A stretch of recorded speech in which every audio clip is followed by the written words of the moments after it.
Welcome to Tusi TV. This is your global news channel. I'm Maya Tusi, and we come to you guys with some breaking news coming from the Middle East.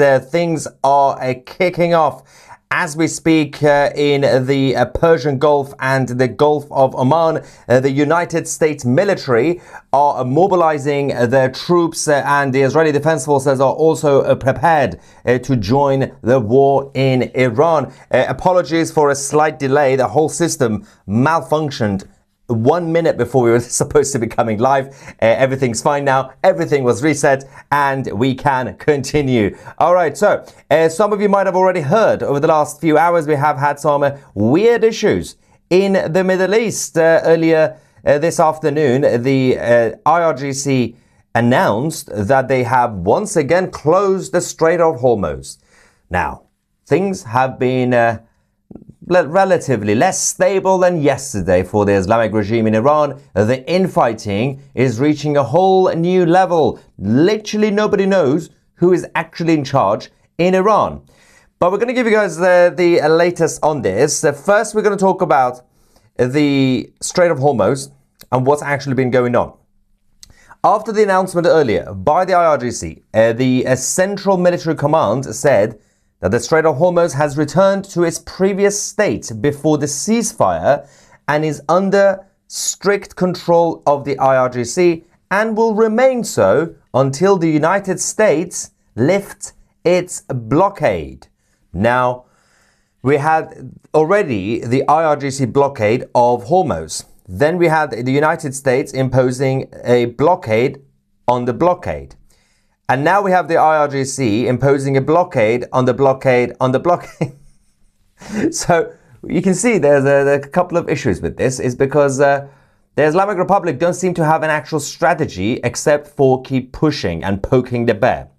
So we've had now clashes erupting in the Persian Gulf and the Gulf of Oman. Multiple vessels, international commercial vessels, have now been hit by the Islamic Revolutionary Guard Corps from Iran. We have had 2 vessels from India. The Indian government are not happy about this, of course.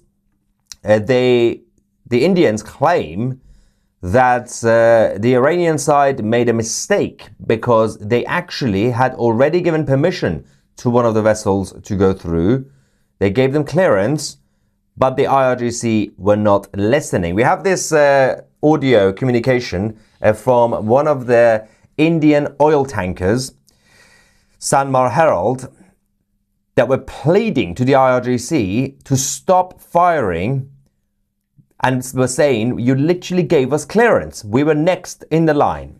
Let's go. Navy, motor tanker Sanmar Herald,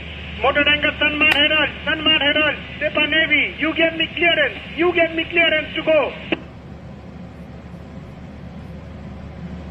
Sepa Navy, this is motor tanker Sanmar Herald. You gave me clearance to go.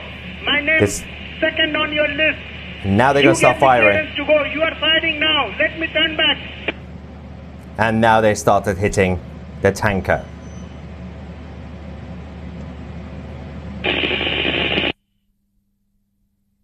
Now, following this, we also had a number of other vessels that were targeted.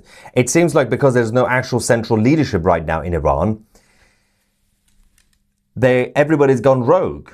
All the mid-ranking commanders in each part of divisions or units across the military of the IRGC, I think they genuinely think that they're in charge of the whole thing.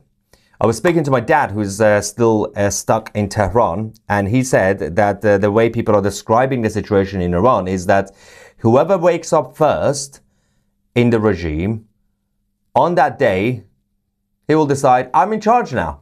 So whoever gets there first and calls the shots, basically, they call shotgun, no pun intended.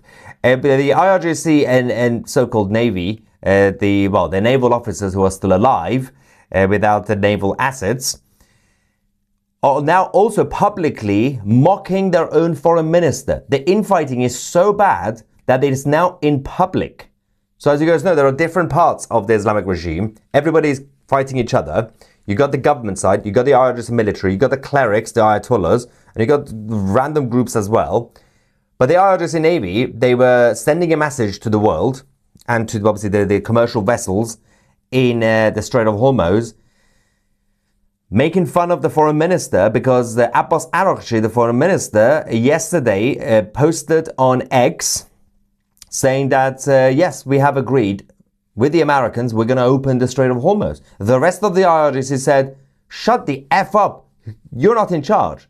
You're just a puppet as foreign minister. Listen to this. In Persian Gulf and Oman Sea. This is Iranian Sepah Navy calling you on channel 16. The Strait of Hormuz is still closed. We will open it by the order of our leader Imam Khamenei, not by the tweets of some idiot. If you want to pass through the strait, you must ask permission from Iranian Sepah Navy. All vessels that have a connection with our enemies will be targeted if they try to pass the Strait of Hormuz out. Wow. Yes, as he said, we're not going to give you permission based on tweets by some idiots, as in the foreign minister Abbas Araghchi.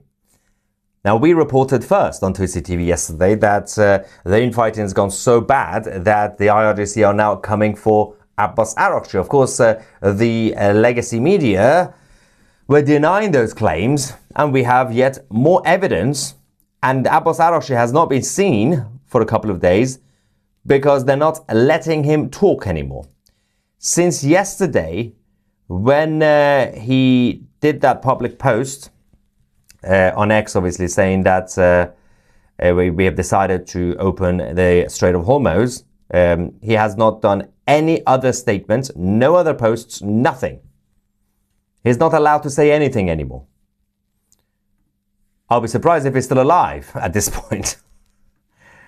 Now, the Israeli Defense Forces are now on standby. They are prepared to get involved as well. There is a message to the Iranians released by the IDF's Persian spokesperson. Let's go there.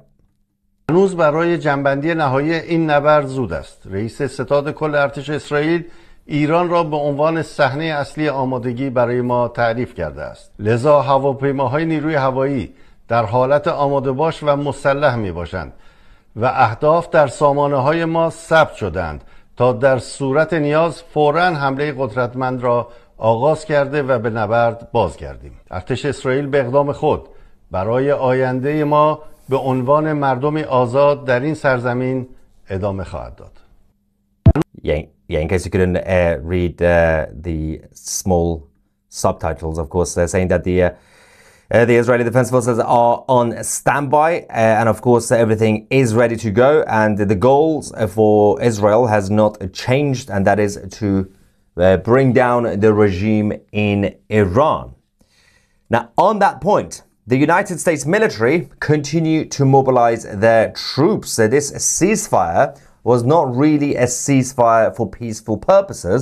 It was to simply regroup, rally the troops, and get some of them to rest for a little bit, but also redeployment of the others.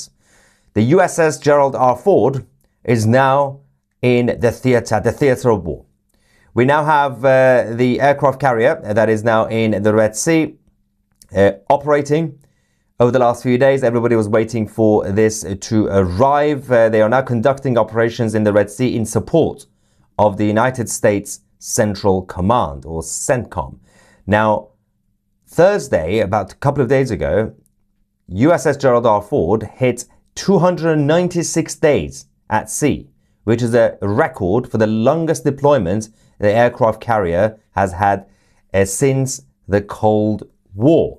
Now, we know, and I'm going to show you more evidence of the deployment of the US military troops towards Iran over the last few hours, but the most important thing that we now have is the breaking news that just came minutes before we came live to talk to you guys, and that is from the President of the United States, who has now given a new window, a deadline, by the end of tonight. Now, we've seen the pattern. In June 2025, the so-called 12-day war, we didn't see any military action until President Trump created a window. not a deadline for deal, not a deadline for negotiations, the window, the final deadline, final ultimatum. And once that was reached, we saw the attacks. We saw the same thing in February, when the US president said, well, this is the final window. And now he came earlier on and he said, by the end of today, tonight, he will know whether there is any chance of a deal with the Islamic Republic or not. We know what that means. We've seen this game before. Now, Wednesday is technically the official final day of the ceasefire. Despite the fake news and rumors that came out over the last few days, that deadline has not been extended so far. And technically on Monday, we were supposed to be having negotiations, but the Islamic Republic have not confirmed that. And President Trump has now said, I will decide by the end of tonight. The Deputy Foreign Minister of the Islamic Republic, Saeed Khatibzadeh, responded by saying that President Trump talks too much, apparently. President Trump said that if there is no agreement on Wednesday, there will be a return to the military action. Then let's President Trump talk. He talks too much. He said contradictory things within the same statement. This cannot be prevailed. I don't know what exactly he meant. The American people must decide about him if his statements are aligned, and if they are going with international law, then we will continue our defense. Now, this is fascinating because obviously this is propaganda, right? Any statement from any politician is controlled, right? Even during their responses to the media, they sort of admit that we don't understand. President Trump contradicts himself in the same statement. Every time he says something, he's saying random things. Yes, that's the whole point. The whole point is that this is the Trump tactic. And the funny thing is, we've had President Trump for years now, and there are so many idiots who continue to not understand Trump language from both sides, the pro-Trump side and the anti-Trump side, the pro-IRGC side, anti-IRGC side. President Trump has been saying a lot of crazy things, right, the last few days. Contradictory, none of it makes sense, confusing, on purpose. And we've had some of the people who are anti-IRGC, they are pro-Iranian people, saying, oh, President Trump just said, this is a week ago, half a week ago, President Trump just said that there's a deal, we've got a deal, the Islamic Republic have already agreed to everything. It's like, calm down, calm down. And then in the same statement saying, we're going to hit them hard. Like, it's so confusing. What's the president doing? It's literally on purpose. And obviously the markets keep reacting up, down, like it's so predictable. But of course, nobody wants to take that risk every single time. They're like, wait, what if? Is this a bluff? Is this a double bluff? Is this a triple bluff?